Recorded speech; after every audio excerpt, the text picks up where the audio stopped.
L'effort de quelqu'un dans votre vie est le reflet de son intérêt pour vous. Mesdames et messieurs, vous êtes bel et bien sur JR Monde TV et bienvenue dans votre magazine socio-culturel Qu'entre nous soit dit. Comme vous le savez, Qu'entre nous soit dit est un magazine socio-culturel qui reçoit pour vous divers acteurs ou célébrités de la société et aussi dans le domaine de la culture et des arts.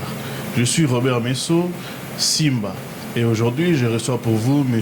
Clément Brelot. Il est directeur de l'épicerie Solidarité Bourges Nord. Avec lui, nous allons parler de son parcours et pourquoi il y a eu ce besoin de créer une épicerie solidaire ici à Bourges. Restez branchés, continuez de nous suivre et abonnez-vous. À tout à l'heure. Comme promis, mesdames et messieurs, nous sommes avec notre invité, M. Clément Brelot. Il est là avec nous, il va nous expliquer, comme je veux dire, son parcours et pourquoi il a créé cette épicerie de la solidarité à Bourges. Monsieur Clément, bonjour. Bonjour à tous, bonjour Robert. Vous allez bien, la santé, ça va? Impeccable, c'est la fin de semaine là. Ah ouais. La semaine était chargée, mais on est là. Voilà, on va se reposer un petit peu ce week-end. Oui, Monsieur Clément, est-ce que vous pouvez nous parler de vous? Vous pouvez vous présenter à ces téléspectateurs, ces chers internautes qui vous suivez, qui est vraiment Monsieur Clément Brelot, ici à Bourges? D'accord. Donc, je m'appelle Clément, j'ai une quarantaine d'années et je suis directeur de l'épicerie solidaire, cet endroit où on est. Je vais vous expliquer par la suite de l'émission. Depuis 2012, donc ça va faire maintenant 14 ans. 13 ans, hein, bientôt 14 ans. Donc moi j'ai un parcours, je suis un peu là par hasard. J'avais fait des études d'économie, spécialisé plus dans l'économie du développement et des ressources naturelles. D'accord.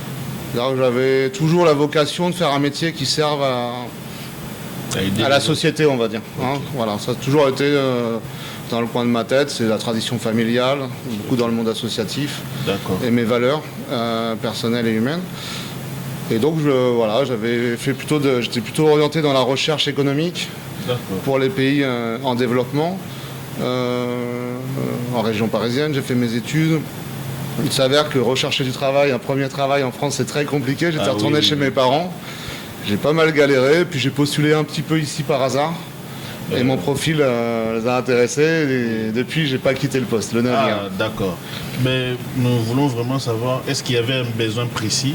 Vous avez ressenti quelque chose dans la ville de Bourges pour créer cette épicerie? Alors, moi, je ne suis pas créateur de l'épicerie. Elle existe depuis 2008. C'est un groupe de bénévoles qui a créé l'épicerie solidaire. D'accord. Pourquoi? Parce qu'avant, il y avait un système de distribution de bons alimentaires. Dans le quartier, donc les gens venaient, on leur donnait une valeur de 10-20 euros.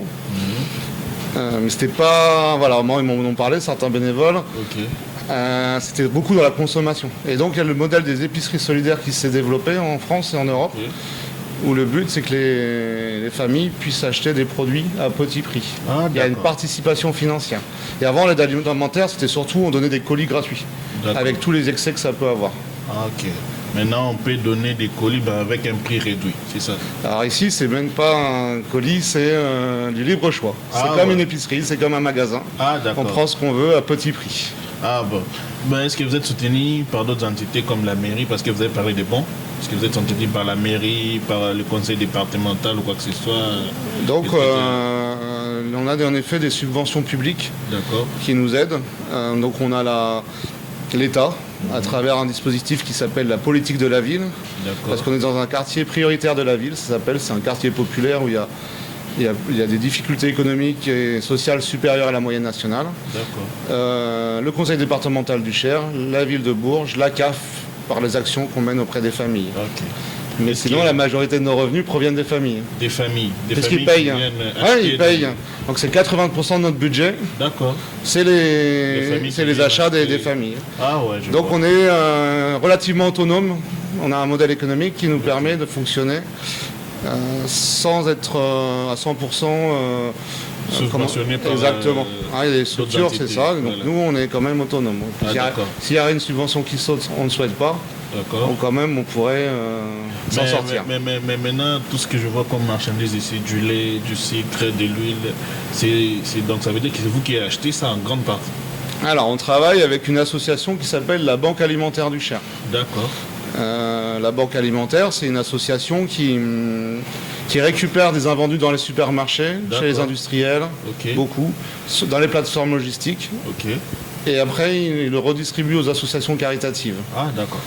Nous, on leur achète à 30 centimes le kilo, et après, on peut revendre comme ça les produits à petit prix auprès des familles. Okay. Donc, vous avez très bien compris, téléspectateurs ou bien internautes, vous avez bien compris, monsieur Clément Brulot. Il a bien expliqué que l'épicerie est là. C'est pas gratuit. Vous allez venir acheter des trucs, mais à un prix réduit. Il y a beaucoup de produits ici. Venez, vous êtes à Bourges, venez, vous allez trouver tout ce que vous pouvez utiliser dans la maison. Donc nous allons avec cet élan pour poser une autre question pour savoir, à part les aliments, à part la réduction du prix, est-ce que l'épicerie fait autre chose? Par exemple, accompagner les clients qui viennent ici dans des démarches administratives, créer des cercles pour essayer d'échanger. Est-ce que l'épicerie est aussi dans cet axe-là? Bien entendu. On n'est pas un simple lieu de consommation. Donc juste pour préciser quand même, ici on est à 30% du prix du commerce, ce qui permet vraiment de réaliser des économies. Donc oui, c'est un lieu de lien social. D'accord. C'est notre vocation première. Et donc on a beaucoup d'activités complémentaires qui permettent d'accompagner au mieux les familles. Il y a les démarches administratives en effet. Classique. On essaye d'aider un petit peu sur le droit des étrangers. D'accord. Je dis un petit peu parce que c'est pas évident, mais malgré tout ma collègue s'y colle, ou sinon on oriente. D'accord. Il y a des travaux d'impression, du transport solidaire, c'est-à-dire qu'on est capable avec un camion d'aller chercher un meuble et de le livrer au domicile des personnes. Des personnes qui viennent ici. Voilà. Alors c'est pas sur un déménagement complet, mais c'est un frigo, une table, etc. Qu'est-ce qu'on propose d'autre? Des temps de cuisine. D'accord. Des ateliers informatifs, ça c'est très très important.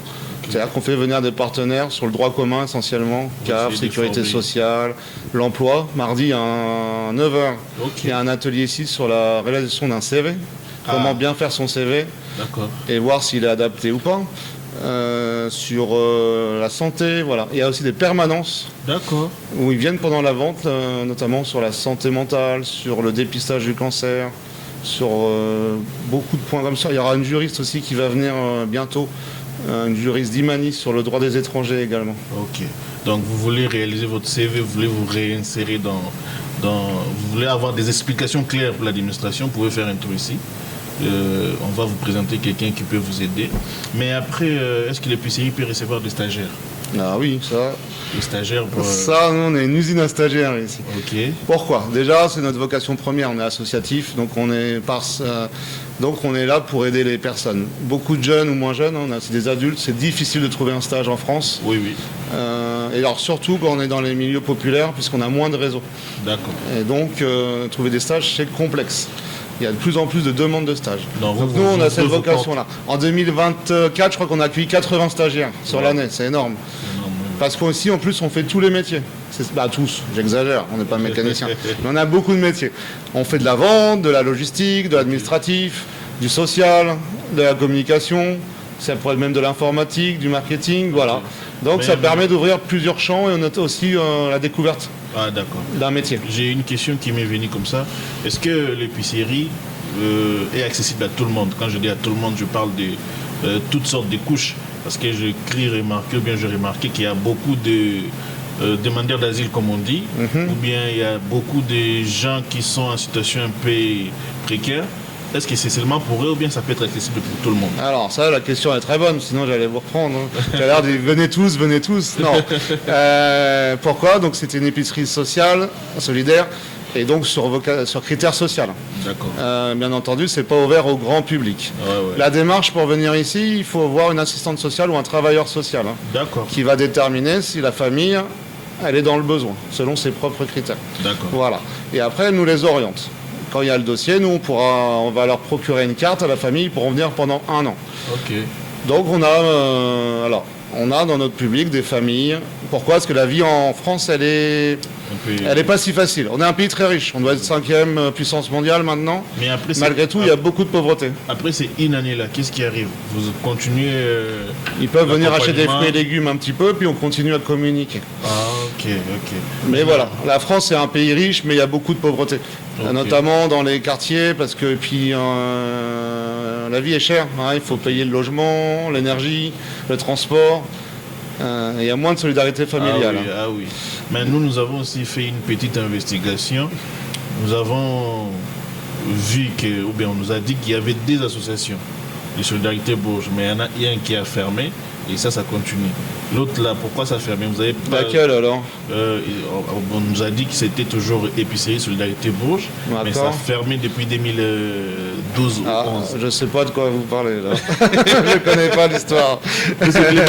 Non, honnêtement, non. Il n'y a que nous, on n'est que cette structure sur ce lieu, à la chancellerie. À la chancellerie. Voilà, il n'y a que nous. Après, il y a d'autres structures d'aide alimentaire.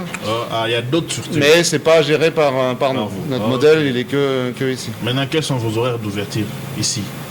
On est ouvert du lundi au vendredi, toute la semaine, sur des demi-journées à la vente, le lundi, mardi, jeudi après-midi, et le vendredi et le mercredi matin. Mercredi, vendredi matin. Mais malgré tout, si on est fermé à la vente, on sera toujours ouvert pour les tâches administratives, de logistique et d'accueil pour des ateliers ou des photocopies. Voilà. Donc globalement, on est ouvert de 9h à 17h30. Vous allez trouver quelqu'un tous les jours, du lundi au vendredi. Mais est-ce que c'est sur rendez-vous ou bien... Non, ici on ouvre toujours la porte. On est très spontané, on a un accueil inconditionnel. Comme on dit. Ça c'est moi-même. Et si on n'a pas le temps, on va dire tant pis, on se retrouve plus tard. Mais en tout cas, on va prendre 30 secondes pour écouter la personne et ses difficultés. Ah d'accord. Mais est-ce que vous avez un mot à dire pour tous ces mondes qui vous suivent à travers notre chaîne GR-Monde TV bien à moi? Abonnez-vous pour nous soutenir. Comme ça, on va continuer à faire des émissions, des interviews. Et vous allez comprendre vraiment comment la ville de Bourges fonctionne. Il y a des épiceries, il y a beaucoup d'autres choses.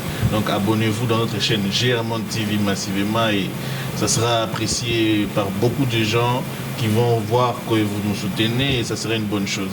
Maintenant, est-ce que vous avez un mot à dire à tous ces internautes, à tous ces mondes qui vous suivez à travers notre chaîne? Vous voulez dire quoi? Donc, par rapport à l'épicerie, bien sûr, j'avais compris. Donc ici, on a une j'ai pas tout à fait répondu à votre question tout à l'heure, mais sur les demandeurs d'asile, sur les publics migrants, oui, c'est une population importante. Parce que malheureusement, dans le monde, il y a eu beaucoup de conflits ces derniers temps. La Syrie, l'Afghanistan, le Soudan et d'autres. Et le Congo, pardon, j'avais oublié. Malheureusement, ça dure depuis 30 ans. Ben oui. Et autres. Et donc, il y a des vagues migratoires pour se réfugier et puis pour avoir une meilleure vie. Et dans le quartier, il y a 2 CADA, donc il y a beaucoup de demandeurs d'asile. Ce qui fait que nous... Et puis ici, à l'épicerie, on a toujours cette vocation d'accueillir cette population avec des grosses difficultés. Et donc au moins, au niveau alimentaire, ils peuvent se restaurer. Et également sur le plan humain, ils peuvent trouver un endroit chaleureux. Et donc là, ici, on a l'épicerie, là, vous voyez peut-être un petit peu, mais on a les drapeaux du monde entier. Oui. Le Congo, Kinshasa est derrière vous. Mais sinon, Brazzaville... Notre réalisateur va illustrer ça, ne vous en faites pas. Toute l'Afrique, l'Amérique, l'Europe... Voilà, c'est à peu près les populations qui viennent à l'épicerie, un lieu central du quartier. Et on aime beaucoup accueillir ces personnes. Mais est-ce qu'il y a moyen de faire du bénévolat? Oui. Ici, on n'est que 4 salariés. C'est pas beaucoup, parce qu'on a des gros volumes.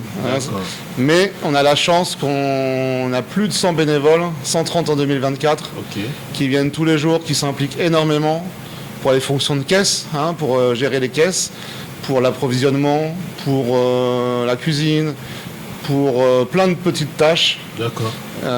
Et donc, ils viennent régulièrement. Et c'est vrai que même dans ce public-là, on a beaucoup de demandeurs d'asile.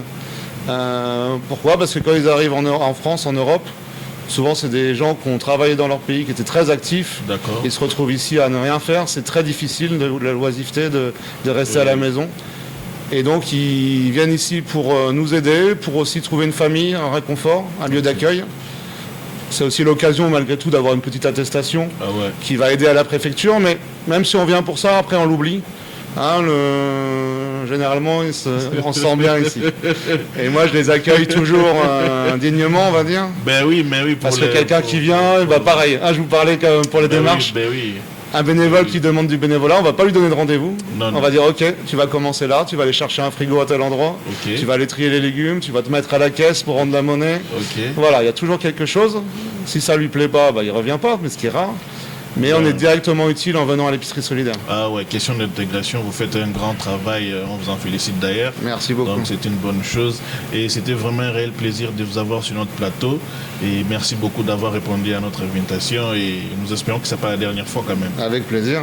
Voilà. On a d'autres actions aussi, je ne vous ai pas parlé, mais ouais, vous pouvez. Bien sûr, on a des actions, ce qu'on appelle des temps forts collectifs. Ok.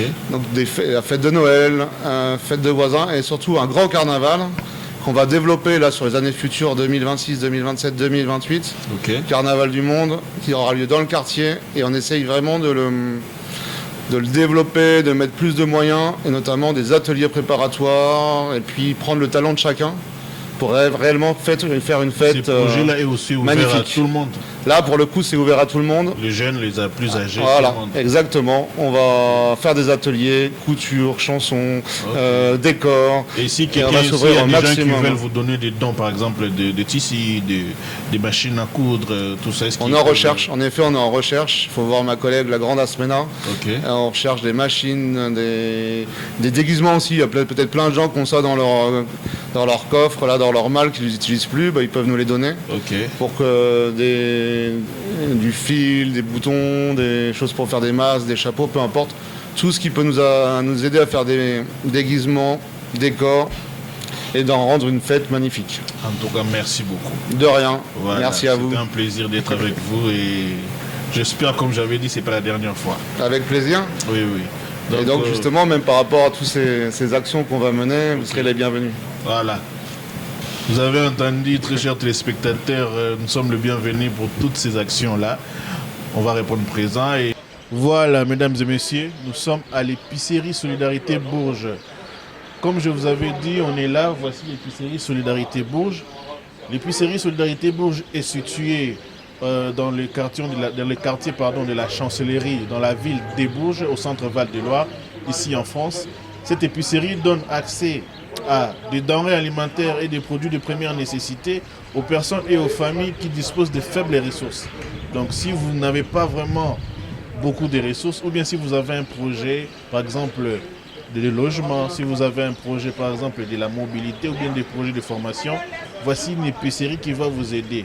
Vous êtes à Bourges ici, à la Chancellerie, vous êtes à Jubjon, vous êtes au niveau des centres de charge, venez ici, vous allez trouver tous les produits sont là.